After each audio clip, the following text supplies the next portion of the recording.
Hello everyone, कैसे हैं आप लोग। होपफुली अच्छे होंगे और मैं आपको बता दूं मैं भी अच्छा हूं। तो बेटा अब तक की प्रीवियस क्लासेस में हमने कंप्लीट कर लिया है अपना मॉड्यूल 1, जिसमें कवर किए हमने 3 topics. First one was basic concept, second was residence and scope of total income, और जो लास्ट टॉपिक था वो था income which do not form part of total income. आज जो बेटा हम टॉपिक शुरू करने जा रहे हैं, आज हम शुरू करने जा रहे हैं मॉड्यूल 2 का पहला topic, income under the head salaries. ये जो टॉपिक है बेटा ये एग्जामिनर के फेवरेट टॉपिक्स में आता है और एग्जाम में बेटा इस टॉपिक में से आपको क्वेश्चन जरूर मिलेगा। चलिए शुरू करते हैं।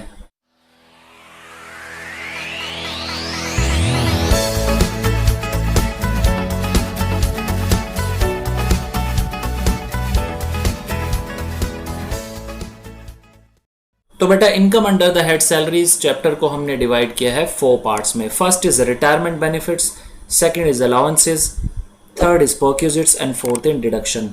याद करिए बेटा चैप्टर नंबर 3 जब हम पढ़ रहे थे सेक्शन 10 की एग्जाम्पशंस के बारे में, उसमें हमने वहां पर बोला था कि सेक्शन 10 डिफाइन करता है 2 तरह की एग्जाम्पशन, एक होती है फुली एग्जाम्प्ट और एक होती है पार्शियल। जो फुली एग्जाम्प्ट थी वो हमने चैप्टर नंबर 3 में कवर कर ली थी, और जो पार्शियली एग्जाम्प्ट थी एग्जाम्पशंस, उनके बारे में हमने बात की थी कि ग्रेजुअली जब हम करेंगे हेड्स की इनकम को हम कैलकुलेट करना सीखेंगे तो वहां पर हम सेक्शन 10 को जो पार्शियली एग्जम्प्ट इनकम है उसे धीरे धीरे कवर करते चलेंगे।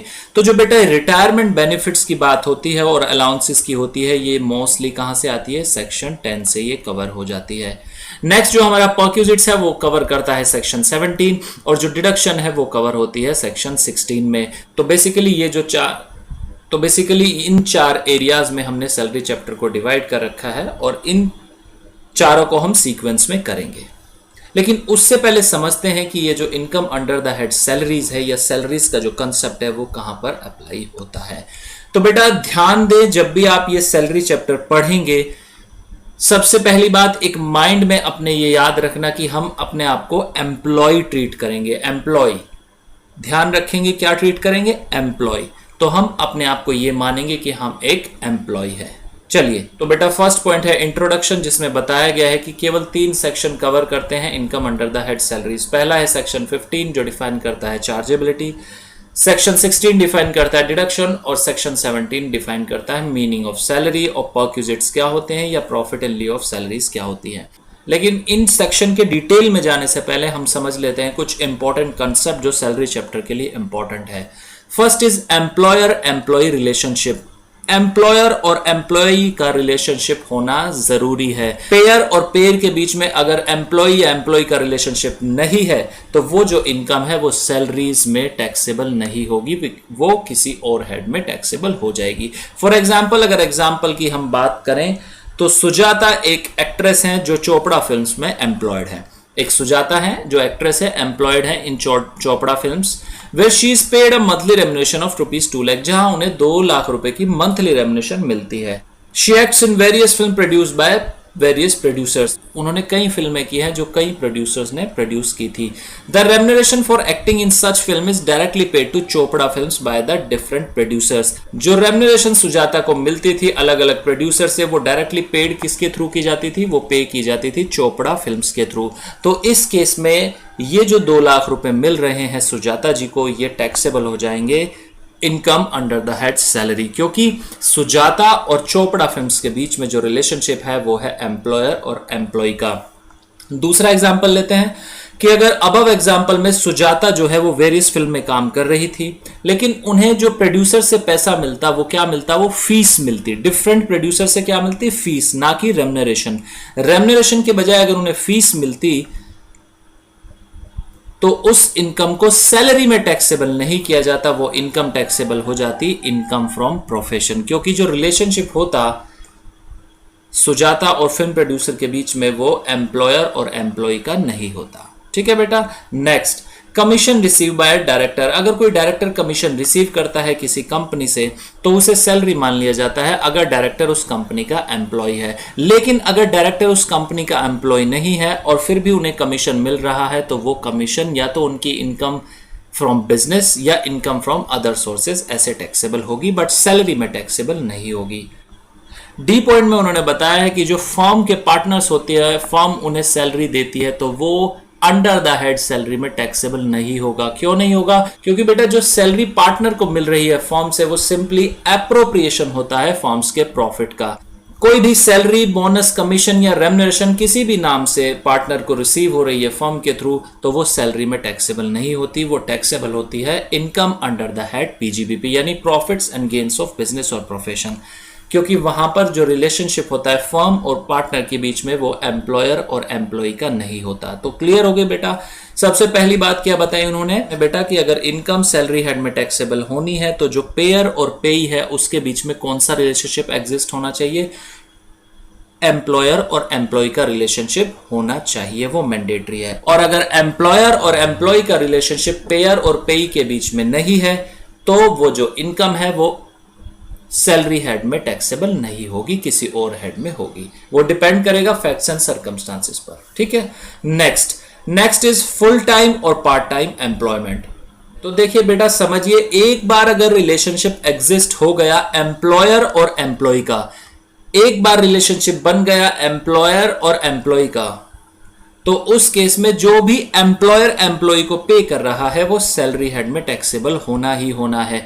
ये इररिलेवेंट है कि वो जो एम्प्लॉय है वो पार्ट टाइम है या फुल टाइम है। फॉर एन एग्जांपल, एक एम्प्लॉय है जो काम करता है एक से ज्यादा एम्प्लॉयर के पास, तो उस केस में जितनी भी उसे सैलरी मिल रही है डिफरेंट एम्प्लॉयर से वो सारी सैलरी हो जाएगी क्लब यानी ऐड हो जाएगी उसकी इनकम में और उनका टोटल वो टैक्सेबल होगा income under the head salaries. ठीक है बेटा। Next third point, foregoing of salary.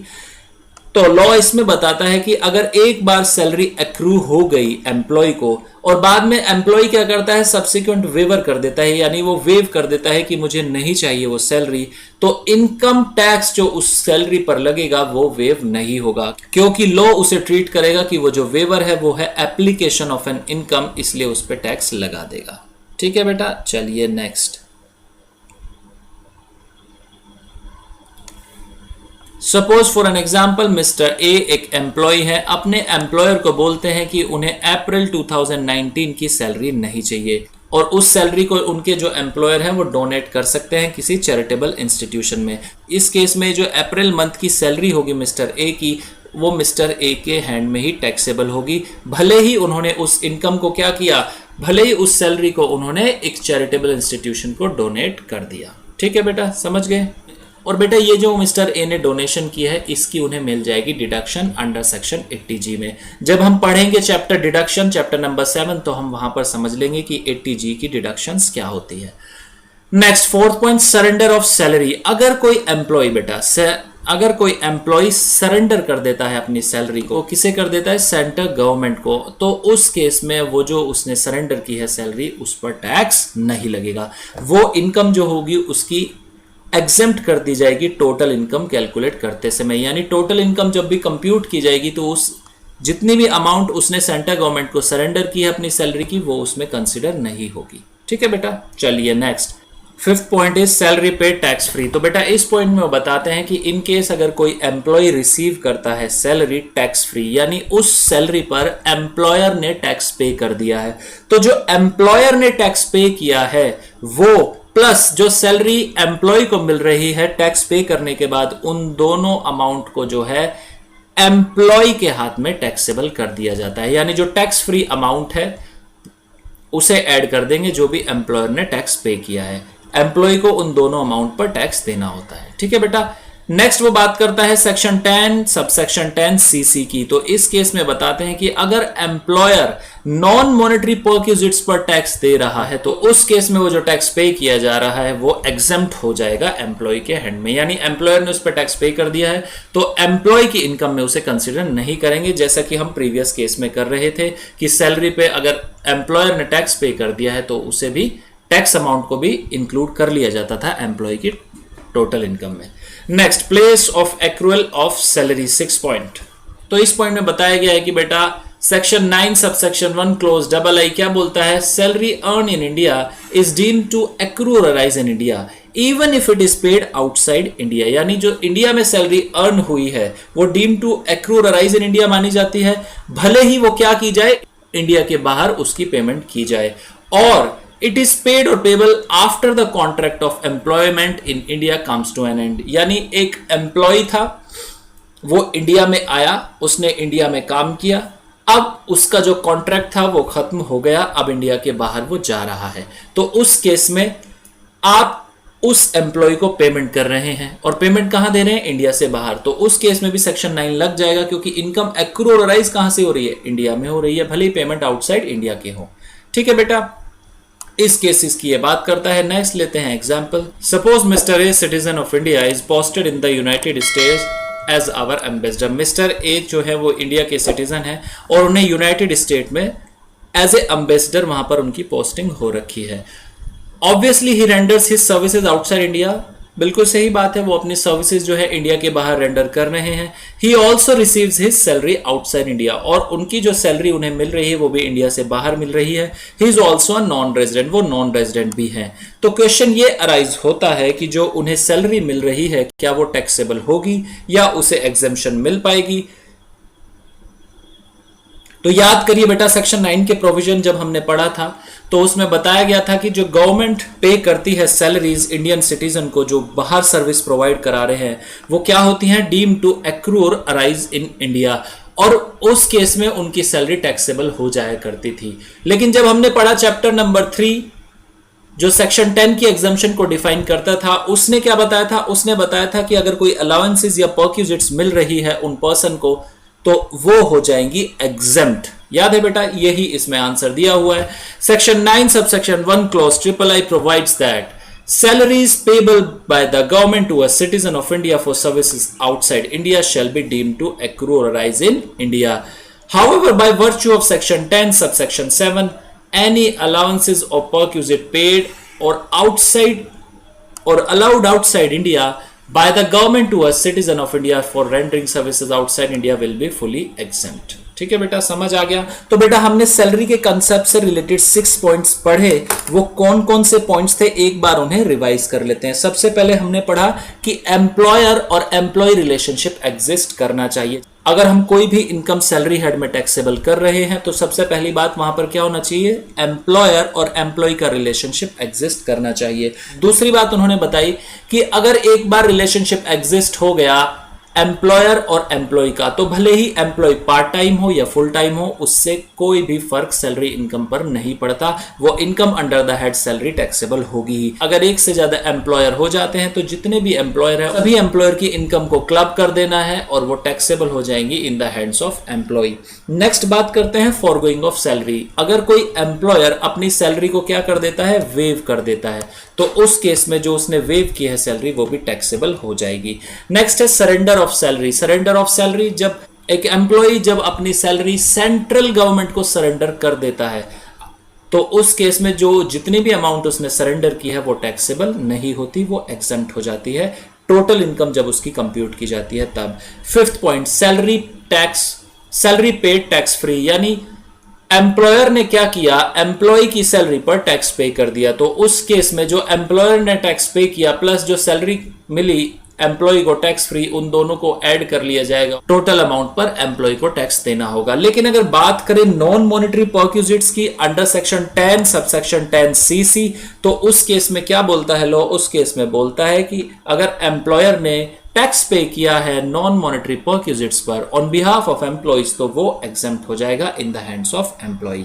Next है place of accrual of salary. अगर इंडिया में एक्रू और अराइज हो रही है सैलरी और पेमेंट आप भले ही इंडिया के बाहर करें तब भी वो टैक्सेबल होगी इंडिया में। सिंपल ये बताया गया है 6 पॉइंट में।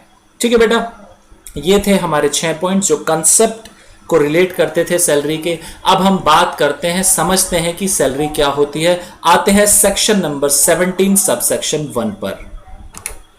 तो बेटा सेक्शन 17 सबसेक्शन 1 ने जो डेफिनेशन दी है सैलरी की वो है इंक्लूसिव डेफिनेशन। इसमें monetary as well as non monetary items को भी इंक्लूड किया गया है। तो salary under section 17 subsection 1 includes the following. First point is wages. Wages को इंक्लूड करती है। वेजेस आमतौर पर जब हम पढ़ते हैं अकाउंट्स या फिर कॉस्टिंग तो उस समय हम वेजेस को ट्रीट करने लगते हैं बेटा डायरेक्ट एक्सपेंसेस की तरह। लेकिन बेटा याद रहे जब हम पढ़ रहे हैं इनकम टैक्स तो इनकम टैक्स में सैलरी और वेजेस को वो डिफरेंशिएट नहीं करता, इन दोनों टर्म्स को वो इंटरचेंजेबली यूज करता है, यानी wages means salary as per section 17 subsection 1। ठीक है बेटा। नेक्स्ट एनी एन्युटी और पेंशन, अगर कोई एन्युटी मिल रही है या पेंशन मिल रही है तो वो भी सैलरी हेड में टैक्सेबल हो जाएगी।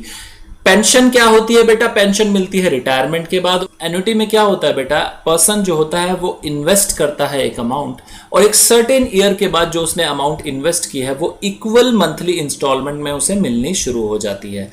तो ये होती है annuity. Next is any gratuity.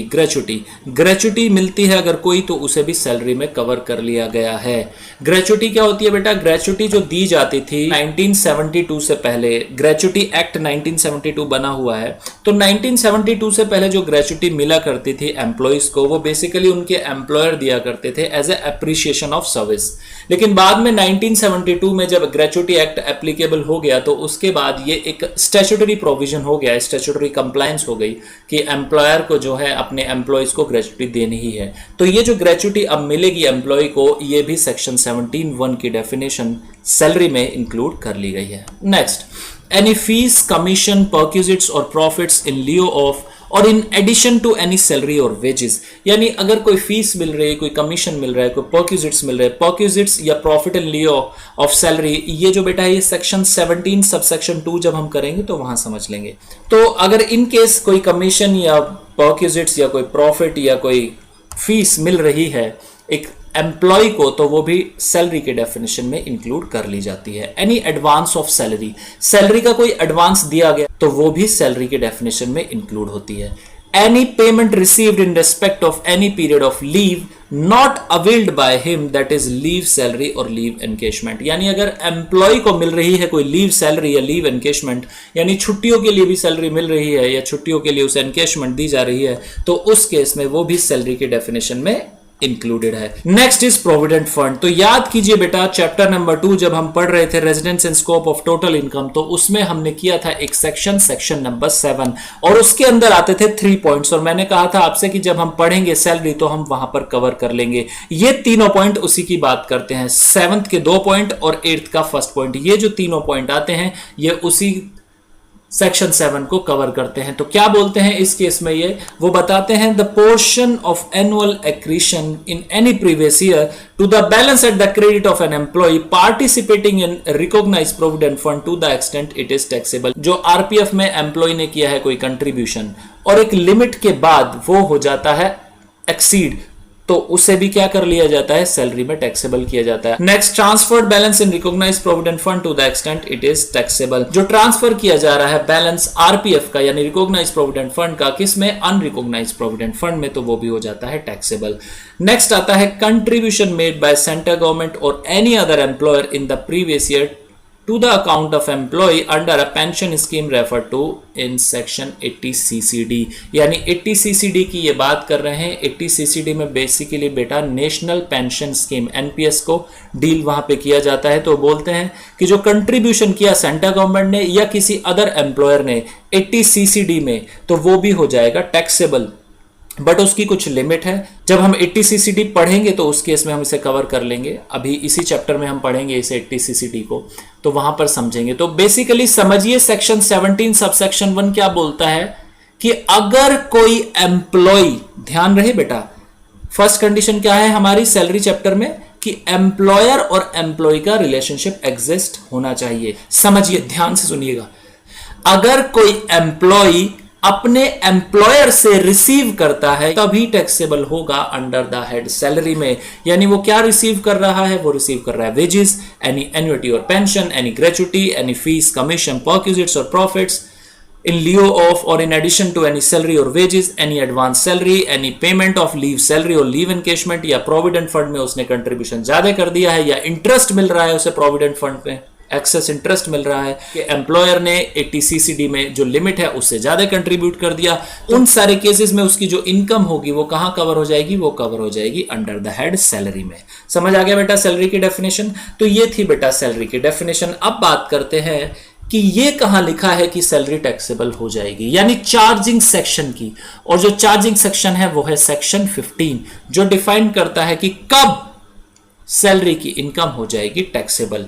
ठीक है बेटा, सैलरी क्या होती है समझ आ गया? या अब बात करते हैं कि सैलरी की इनकम टैक्सेबल कब होगी। आइए सेक्शन नंबर 15 पर। तो बेटा बेसिस ऑफ चार्ज सेक्शन 15 ये बताता है चार्ज कब लगेगा सैलरी पर। Section 15 deals with the basis of charge. Salary is chargeable to tax either on due basis or on receipt basis whichever is earlier. या तो वो कैसे टैक्सेबल हो, या तो ड्यू बेसिस पर टैक्सेबल हो या रिसिप्ट बेसिस पर टैक्सेबल हो, जो दोनों में जल्दी हो जाए। सर ये समझ नहीं आया। देखिए बेटा समझिए इसका एग्जाम्पल। एक एम्प्लॉय है बेटा मिस्टर ए, और अब हम इनकी बात करने जा रहे हैं अप्रैल मंथ की सैलरी की। अप्रैल मंथ की इनकी सैलरी के साथ क्या हुआ जरा बात करते हैं।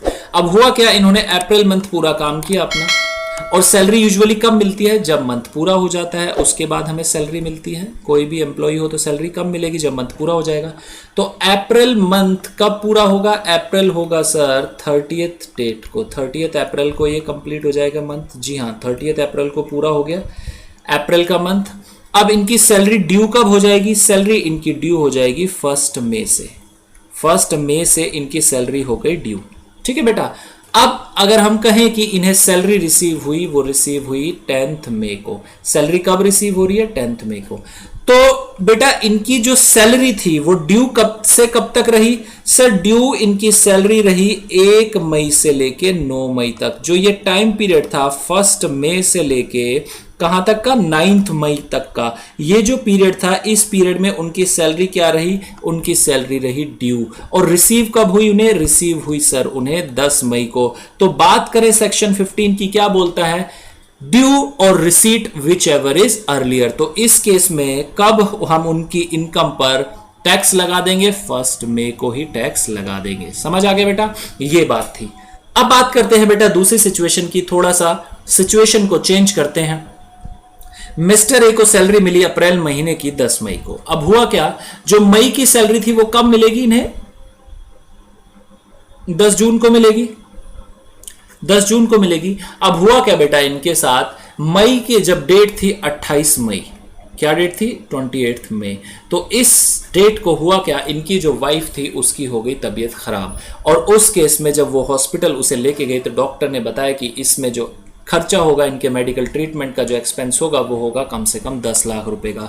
अब मिस्टर ए के पास इतने पैसे नहीं थे, वो गए अपने एम्प्लॉयर के पास और बोला कि सर मुझे है पैसों की जरूरत, आप क्या कर दीजिए प्लीज, आप प्लीज मुझे एडवांस सैलरी दे दीजिए। तो उस केस में अब उनके जो एम्प्लॉयर थे उन्हें लगा, उन्होंने देखा कि मिस्टर ए का पास रिकॉर्ड क्या है, उन्होंने देखा कि मिस्टर ए जो है बहुत ही ईमानदार एम्प्लॉय हैं और आज ये मुसीबत में है तो हमें इनकी हेल्प जरूर करनी चाहिए। मिस्टर ए के एम्प्लॉयर ने क्या किया, मई की सैलरी दे दी प्लस जून की एडवांस सैलरी दे दी।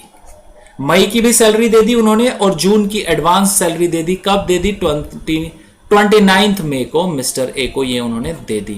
तो अब जरा बात करें सेक्शन 15 की, तो वो क्या बोलता है, सेक्शन 15 बोलता है कि सर सैलरी इनकम जो है वो टैक्सेबल हो जाएगी on the basis of due or receipt whichever is earlier. तो इस केस में बेटा मई की जो सैलरी थी वो मिला करती थी 10 जून तक, लेकिन अब हुआ क्या, मई प्लस जून की सैलरी कब मिल गई, 29 मई को ही मिल गई। तो ये हो जाएगी टैक्सेबल। हो गई क्या टैक्सेबल, यस सर ये टैक्सेबल हो गई। तो इसी पॉइंट को सेकंड पॉइंट जो कंफर्म करता है कि बेटा इनकेस एम्प्लॉय ने ली है एडवांस सैलरी या और उस पर लग चुका है टैक्स, तो वो सब्सिक्वेंटली इनकम में लेके आएंगे तो वो टैक्सेबल नहीं होगी। ठीक है बेटा।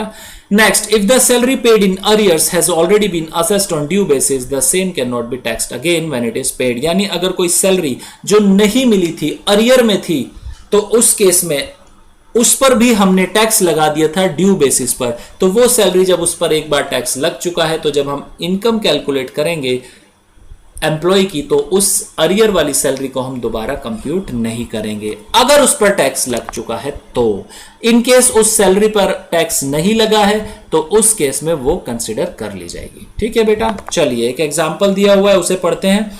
Mister A draw his salary in advance for the month of April 2020। Mister A ने जो है एडवांस में ही ले ली है अपनी सैलरी, कौन से महीने के लिए, अप्रैल 2020 के लिए। In the month of March itself, March 2020 में ही the same becomes chargeable on receipt basis. जो है उस पर टैक्स किस बेसिस पे लग जाएगा, रिसीट बेसिस पर लग जाएगा। क्योंकि क्या बोलता है लॉ बोलता है कि salary is chargeable to tax either on due basis or on receipt basis whichever is earlier. तो इस केस में उनके ऊपर टैक्स लग जाएगा मार्च में ही। तो बेटा इस केस में उन पर टैक्स कब लग जाएगा, टैक्स लग जाएगा प्रीवियस ईयर 1920 में ही।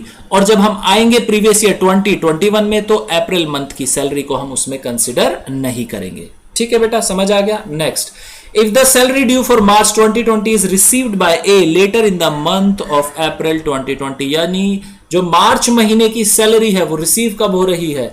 अप्रैल 2020 में रिसीव हो रही है। जो मार्च 2020 की सैलरी थी वो अप्रैल 2020 में रिसीव हो रही है। लेकिन हमने क्या किया होगा, हमने 2019-20 प्रीवियस ईयर में ही मार्च महीने की सैलरी को टैक्स कर दिया होगा। किस बेसिस पर? ड्यू बेसिस पर। तो जब हम जाएंगे प्रीवियस ईयर 2021 में तो मार्च मंथ की जो सैलरी है उस पर टैक्स हम नहीं लगाएंगे। ठीक है बेटे, समझ आ गया। चार्जिंग सेक्शन कवर कर लिया, section number 15। Section number 17 sub section 1 क्या बताता है? मीनिंग ऑफ सैलरी, वो भी हमने कवर कर लिया। अब हम स्टार्ट करते हैं अपने वो 4 एरियाज जहां पर हमने सैलरी चैप्टर को डिवाइड किया था। सबसे पहले हमारा क्या था? Retirement benefit. स्टार्ट करने से पहले मैं आपको दिखाना चाहता हूं कि हमारा जो परफॉर्मा है सैलरी का, हम इनकम कैसे कंप्यूट करेंगे सैलरी हेड में, उसका एक बार परफॉर्मा हम देख लेते हैं कि income under the head salaries कैसे कंप्यूट की जाती है। आइए फटाफट से देखिए। तो बेटा, proforma for computation of income under the head salaries, ये हमें बनाना है एग्जाम में, ऐसे ही बनाना है। पर्टिकुलर्स राइट हैंड में, अमाउंट सबसे पहले basic salary.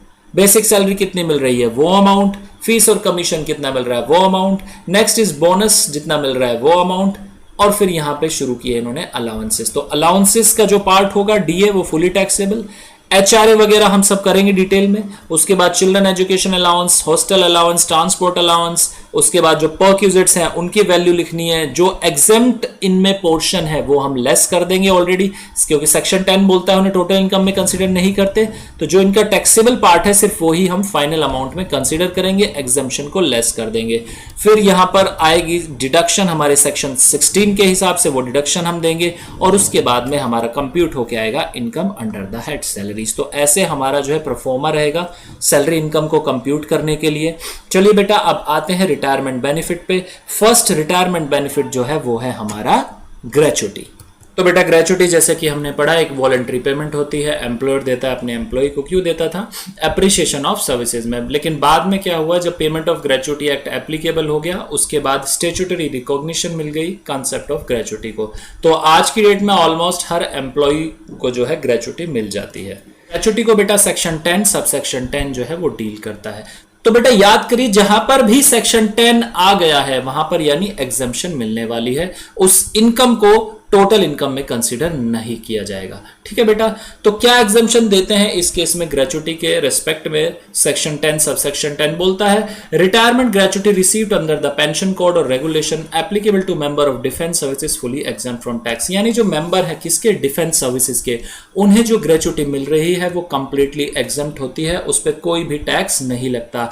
Next, employees of central government या मेंबर ऑफ सिविल सर्विसेज या लोकल अथॉरिटीज। एम्प्लॉय जो एम्प्लॉय है किसके? सेंट्रल गवर्नमेंट के, या जो मेंबर है सिविल सर्विसेज के जैसे आईपीएस, आईएएस, आईआरएस ये जो होते हैं, या लोकल अथॉरिटीज के एम्प्लॉइज हैं जो एमसीडीज वगैरह के एम्प्लॉइज। उन एम्प्लॉइज को बेटा जो भी डेथ कम रिटायरमेंट ग्रेचुटी मिलती है, यानी जो ग्रेचुटी मिलती है वो फुली एग्जम्प्ट होती है under section 10 sub section 10 close आई। ठीक है बेटा, अदर एम्प्लॉइज की बात करते हैं। अदर एम्प्लॉइज को जो है लॉ ने वो फर्दर 2 कैटेगरीज में डिवाइड किया है। फर्स्ट, वो एम्प्लॉइज जो covered by the payment of gratuity act, और वो एम्प्लॉइज जो नॉट कवर्ड है payment of the gratuity act.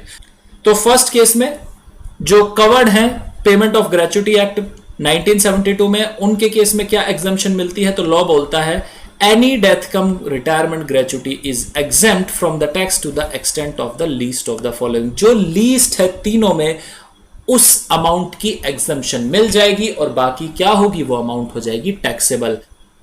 तो 3 कंडीशन वो कौन सी है जिसमें सबसे कम हमें देखना है? फर्स्ट इज ₹20 लाख, अगर 20 लाख मिले हैं, और ग्रेचुटी एक्चुअली रिसीव्ड यानी जो अमाउंट है ग्रेचुटी की वो। Third is 15 days salary based on last drawn salary for each completed year of service or part there of in excess of 6 month. तो बोलता क्या है लॉ? इस केस में लॉ बोलता है कि 15 दिनों की सैलरी निकलेगी, 15 दिनों की सैलरी निकाली जाएगी। किस बेसिस पर? जो लास्ट ड्रॉन सैलरी थी, जो लास्ट ड्रॉन सैलरी थी कौन से ईयर की? For each completed year of service, यानी हर उस साल की जो पूरा हो चुका है और part there of in excess of 6 month, या अगर वो साल अभी तक पूरा नहीं हुआ है लेकिन उस साल में 6 महीने से ज्यादा का पीरियड हो चुका है, तब भी हम उसे क्या कंसीडर कर लेंगे, हम उसे मान लेंगे कि वो पूरा कंप्लीट हो चुका है। और ये बेटा इसमें बोलते क्या है, वो लास्ट प्रोविजन में बोलते हैं कि 15 दिनों की सैलरी निकलेगी, 15 days salary based on last ऑन सैलरी। 15 दिनों की जो सैलरी काउंट की जाएगी वो एक महीने में 26 दिन मान के काउंट किए जाएंगे बेटा। तो आप इसे अगर लिखना चाहें तो कैसे लिखें, वो बोल रहे हैं 15 days salary based on last drawn salary, यानी 15 डेज सैलरी 15 दिनों की सैलरी, और एक महीने में कितने दिन, 26 दिन। 15/26 इंटू लास्ट ड्रॉन सैलरी, जो लास्ट ड्रॉन थी, जो लास्ट सैलरी थी, जो लास्ट सैलरी थी पर मंथ जो लास्ट सैलरी थी पर मंथ की, वो हम देखेंगे for each completed year of service or part there of in excess of 6 month, यानी जितने साल काम किया, पूरे साल जो कंप्लीट हो चुके हैं वो, लेकिन अगर 6 महीने से ज्यादा उसमें टाइम पीरियड हो चुका है तो उसे भी कंप्लीट हम मान लेंगे। सपोज कि उस एम्प्लॉय ने 15 साल 10 महीने काम किया है, 15 साल 10 महीने काम किया है, तो हम कितने साल मानेंगे, 16 साल मानेंगे। सपोज उस एम्प्लॉय ने काम किया है 15 साल 6 महीने, तो हम कितने मानेंगे सर, 16। ना 16 नहीं मानना, 15 ही मानना है। क्यों, पढ़ो, इन एक्सेस ऑफ 6 मंथ, किसकी बात कर रहा है वो, इन एक्सेस ऑफ 6 मंथ, 6 मंथ से एक्सेस होना चाहिए तभी कंप्लीट माना जाएगा। समझ आ गया? तो अगर 15 साल 7 महीने हैं तभी 16 साल माना जाएगा, अदरवाइज क्या माना जाएगा, 15 महीने ही माने जाए, 15 साल ही माना जाएगा। ठीक है बेटा, तो अगर हम बात करें 15 साल 10 महीनों की तो ये हो जाएंगे 16 साल। तो लास्ट जो पॉइंट है वो ये बोलता है कि 15/26 इंटू लास्ट सैलरी, यानी लास्ट ऑन सैलरी जो आपकी पर मंथ सैलरी थी, लास्ट कब से, जिस दिन आप रिटायर हुए, जिस दिन आप रिटायर हुए और पिछले मंथ में देख लो कि कितनी आपकी सैलरी थी, into number of completed year of services in excess of 6 month. ठीक है बेटा, समझ आ गया? ये वाला पॉइंट ये बोलता है सी पॉइंट। आइए फटाफट से इस पर एक क्वेश्चन कर लेते हैं ताकि जो कंसेप्ट है वो और अच्छे से क्लियर हो जाए। तो दिया हुआ है बेटा, मिस्टर रवि रिटायर हुए 15/6/2019 को after completion of 26 years 8 month of service, यानी मिस्टर रवि रिटायर हुए 15/6/2019 को 26 साल 8 महीने पूरे करके अपनी सर्विस के, और उन्हें ग्रेचुटी कितनी रिसीव हुई, ग्रेचुटी हुई उन्हें 6 लाख रुपए की receive. At the time of retirement his salary was, जब वो रिटायर हुए तो उनकी सैलरी क्या थी, बेसिक सैलरी थी, डीए बेसिक सैलरी थी 5,000 रुपीज पर मंथ, डीए कितना था 3,000 per month, 60% of which is for retirement benefit. DA मिला उन्हें 3,000 रुपए पर मंथ, जिसमें 60% जो था वो रिटायरमेंट बेनिफिट के लिए यूज होता था। कमीशन की बात की गई है, कमीशन उन्हें मिला है 1% ऑफ टर्नओवर, 1% ऑफ टर्नओवर उन्हें कमीशन मिला, और पिछले 12 महीनों का जो टर्नओवर था वो था 12 लाख रुपए। साथ ही उन्हें बोनस मिला 12,000 रुपए पर एनम का। तो कंप्यूट करिए उनकी taxable gratuity, assuming he is a private sector employee and covered by the payment of gratuity act। अभी यही करेंगे बेटा ए पार्ट, कि वो एक प्राइवेट सेक्टर के एम्प्लॉय है और वो एम्प्लॉय कवर हो जाते हैं पेमेंट ऑफ ग्रेचुटी एक्ट में, तो टैक्सेबल जो उनकी ग्रेचुटी की अमाउंट होगी वो कंप्यूट करिए। तो याद करिए बेटा क्या प्रोविजन है, सेक्शन क्या बोलता है, सेक्शन बोलता है कि least of the following is exempt, जो लीस्ट होगा वही एग्जेम्प्ट होगा। तो लीस्ट में क्या बोलता है वो, सबसे पहले उसने बोला कि ₹20 लाख या ग्रेचुटी अमाउंट एक्चुअली रिसीव्ड, और थर्ड था 15 days salary based on last ऑन salary for each completed year of service or part there of in excess of 6 month. ये वाला पॉइंट हमें समझ आ गया था, और ये भी समझ आ गया कि मैंने आपको बताया कि उसमें महीने में 26 दिन लेने हैं। लेकिन एक बात का ध्यान दे बेटा, यहां पर वर्ड यूज है सैलरी, इस सैलरी की अलग डेफिनेशन है। तो सैलरी का मतलब क्या है, यहां पर सैलरी का मतलब है बेटा basic salary and DA, basic salary and DA. चलिए बेटा फिर करते हैं क्वेश्चन, आइए फटाफट से। तो बेटा हमें करना कैसे है, हमें सबसे पहले बनानी है statement showing computation of income. क्या लिखेंगे, statement showing computation of income, income को कंप्यूट किया जा रहा है। ठीक है बेटा, तो सबसे पहले हमारा लेफ्ट में आ जाएंगे पर्टिकुलर्स, इधर लिखिए पर्टिकुलर्स, और राइट में लिखिए अमाउंट, कितनी अमाउंट होने वाली है। तो बेटा प्रोविजन क्या बोलते हैं, अगर एम्प्लॉय कवर्ड है ग्रेचुटी में तो least of the following is exempt, least of the following is exempt, least of the following is exempt. कितने हैं बेटा एग्जेम्प्ट? ए पॉइंट क्या बोलता है, ₹20 लाख, 20 लाख रुपए। और दूसरा क्या बोलता है, actually amount received, actually amount receive, मैं शॉर्ट फॉर्म यूज कर रहा हूं बेटा, एक्चुअली अमाउंट रिसीव। कितनी है एक्चुअली अमाउंट रिसीव्ड? एक्चुअली जो अमाउंट है ग्रेचुटी की वो कितनी मिली उन्हें, वो मिली है बेटा 6 लाख रुपीस, ये मिली उन्हें 6 लाख, ठीक है। और नेक्स्ट सी पॉइंट क्या बोलता है हमारा, सी पॉइंट बोलता है 15/26 into last drawn salary, last drawn salary into completed year of service, number of completed year of service, ये हमारा जो है लास्ट पॉइंट है। तो अब करते हैं बेटा आगे, 15/26 इंटू लास्ट ड्रॉन सैलरी कितनी है बेटा, तो सैलरी की डेफिनेशन में क्या है, सैलरी की डेफिनेशन में है basic salary plus DA, basic salary plus DA. तो बेसिक कितना है हमारा 5000 प्लस कितना है 3000 डीए, ये हो गया हमारा last drawn salary per month की, into number of completed year of service, कितने साल हो गए हैं सर, साल हो गए उन्हें 26 साल 8 महीने, यानी सर 26 साल 8 महीने 6 महीने से ज्यादा है 8 महीने, तो सर 27 साल हो गए। वेरी गुड बेटा, 27 साल हो गए, ये 27 साल पूरे हो गए। तो टोटल जरा कंप्यूट करो, मल्टीप्लाई करो, कितना आ रहा है सर, मल्टीप्लाई करके ये जो आ रहा है वो है अमाउंट 1,24,615, ये अमाउंट है। तो बेटा अब जरा देखो least of the following, 20 lakh, 6 lakh और 1,24,000 में लीस्ट क्या है सर, इन तीनों में जो कम है वो है 1,24,615, ये है सर। तो ये अमाउंट क्या हो जाएगी बेटा, एग्जेम्प्ट हो जाएगी। और टैक्सेबल कितनी होगी, so the taxable amount will be, taxable amount कितनी हो जाएगी, टैक्सेबल अमाउंट हो जाएगी सैलरी की, सैलरी में जो आएगी वो होगी 6 लाख माइनस 1,24,615, और ये कितना कंप्यूट हो गया बेटा, ये आएगा बेटा 4,75,385 रुपए, यानी 4,75,385 रुपीज ये हो जाएंगे टैक्सेबल। ठीक है बेटा, समझ आ गया कैसे कंप्यूट करते हैं। अब बात करते हैं उस एम्प्लॉय की जो कवर्ड नहीं है पेमेंट ऑफ ग्रेचुटी एक्ट में।